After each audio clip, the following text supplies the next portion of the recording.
Hello at welcome sa ating technical guide.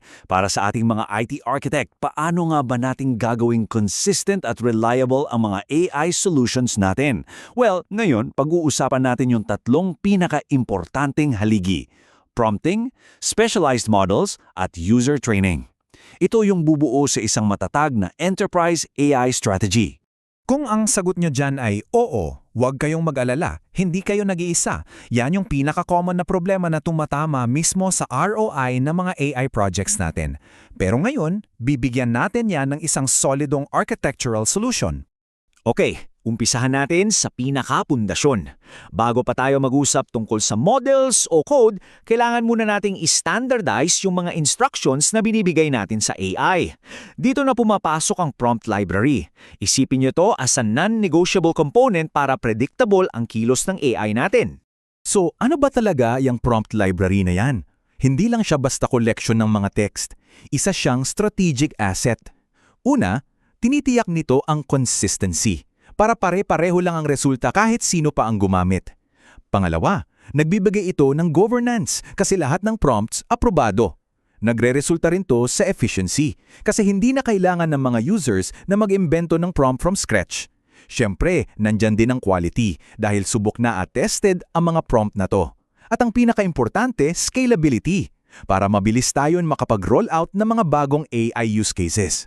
At bawat isang prompt sa library natin, dapat nakatayo sa 4 na haligi ayon mismo sa Microsoft. Una, clarity, dapat malinaw at direkta. Pangalawa, context, para kanino to at ano ba yung business goal. Pangatlo, constraints, ano yung mga bawal. Halimbawa, bawal maglabas ng personal information. At pang-apat, output format. Gusto ba natin ng JSON, bullet points o baka naman table? Kapag kumpleto yan, siguradong mas predictable ang output ng AI. Para mas mapadali ang buhay, may mga standard patterns tayong pwedeng gamitin. Yung pinaka-basic, yung instruction plus context plus output. Meron ding tinatawag na few-shot examples kung saan binibigyan natin ng AI ng sample input at yung expected output. Super effective din yung role prompting, yung tipong sasabihin mo sa AI, act as a senior marketing analyst. At para sa mga mas komplikadong tasks, dyan natin gagamitin ang multi-step prompts para i-breakdown yung trabaho sa mas malilit na parte. Okay, as an architect, hindi pwedeng basta may collection lang tayo. Critical yung design mismo ng library. So kailangan natin ng prompt templates para sa mga paulit-ulit na gawain. Mahalaga rin ang domain-specific prompts kasi iba ang kailangan ng HR sa kailangan ng finance. For tracking, kailangan ng governance metadata, sinong may-ari, anong version na to, kailan huling na-update. Magseset din tayo ng quality standards para sa testing. At panghuli, dapat nakalagay to sa isang central at version-controlled na lugar tulad ng GitHub o SharePoint para madaling ma-access at i-manage. Ngayong may matibay na tayong pundasyon, pag-usapan naman natin yung mismong sining ng paggawa ng bawat prompt. Ito yung tinatawag na prompt engineering, isang skill na kailangan nating i-master para makuha ang A+ na resulta mula sa AI. At ito, napakagandang example to ng power of specificity. Imbes na sabihing, summarize the project, na sobrang generic, gawin nating specific. Summarize the project kickoff meeting notes into 3 bullet points focused on risks, owners, and deadlines. Grabe, di ba? Ang layo ng diferensya sa kalidad ng magiging output. Para mag-level up pa, may mga advanced techniques tayong pwedeng gamitin. Bukod sa role at few-shot prompting na nabanggit na natin, meron ding chain of thought. Dito, inuutusan natin ang AI na ipaliwanag yung reasoning niya step by step na sobrang nakakatulong sa accuracy.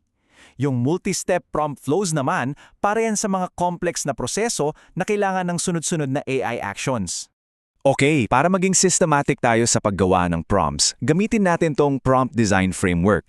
Isipin nyo lang to na parang checklist. Una, intent. Ano ba talaga yung goal natin? Sunod, context. Anong background info ang kailangan ng AI? Tapos, yung instruction, yung malinaw na utos. Para masigurado, magbigay ng examples ng gusto nyong output. I-define din yung output format para madaling basahin ng ibang system. At super importante for enterprise use yung constraints. Ano yung mga legal, compliance, o safety guardrails na dapat sundin.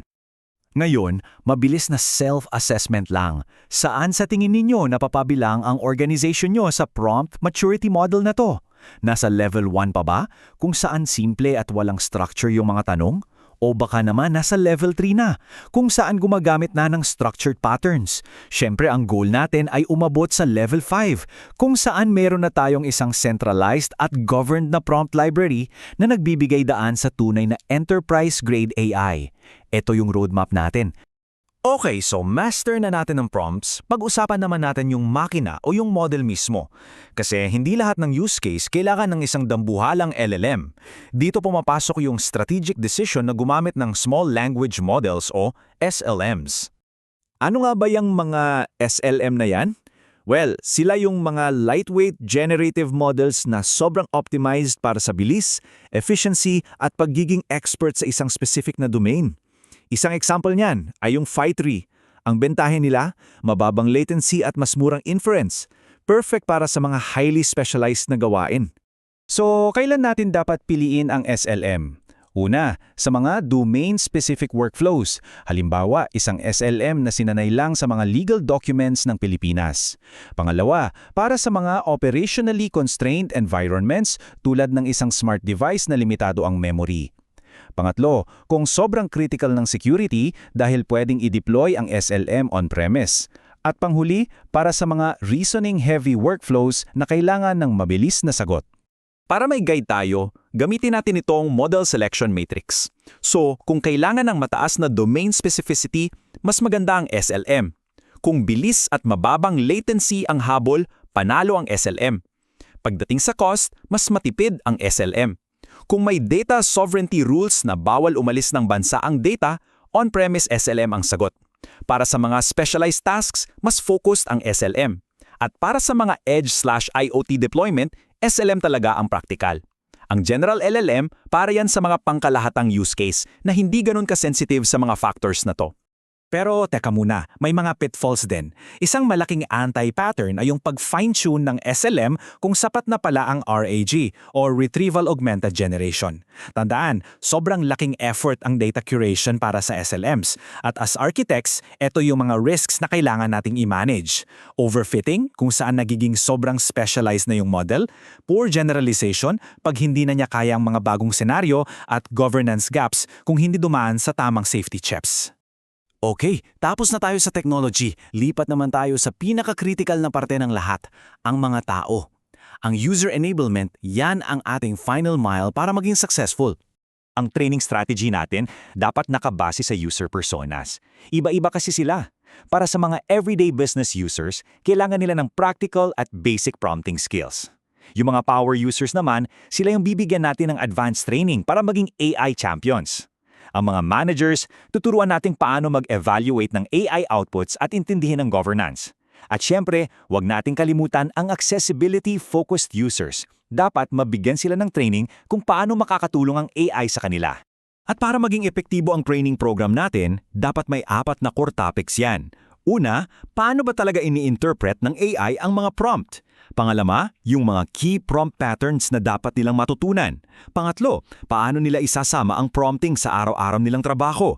At pang-apat, sobrang importante, yung responsible prompting at pagsunod sa mga guardrails. At para magtagumpay ang training, kailangan nating silang bigyan ng tamang mga tools. Gagawa tayo ng mga prompt playbooks na puno ng real-world examples. Bibigyan natin sila ng access sa prompt library na ginawa natin. Magkakaroon ng mga scenario-based exercises para mahasa yung skills nila. Lahat ng materials dapat accessibility-friendly. At malaking tulong din yung in-app guidance para may on-the-spot support habang ginagamit nila yung tool. At para isummarize ang lahat, ito yung isang napakahalagang paalala mula sa Microsoft Learn. AI adoption requires skilling, accessibility, and governance, not just technology deployment. Ang ibig sabihin niyan, ang trabaho natin bilang architects ay hindi natatapos sa pag-deploy ng tech. Actually, doon pa lang siya nagsisimula sa pag-empower sa mga taong gagamit nito. At ngayon, iniiwan ko sa inyo ang tanong na to. Bilang isang architect, paano ninyo i-design nyo ang AI journey ng inyong organisasyon? Follow DX Labs for more.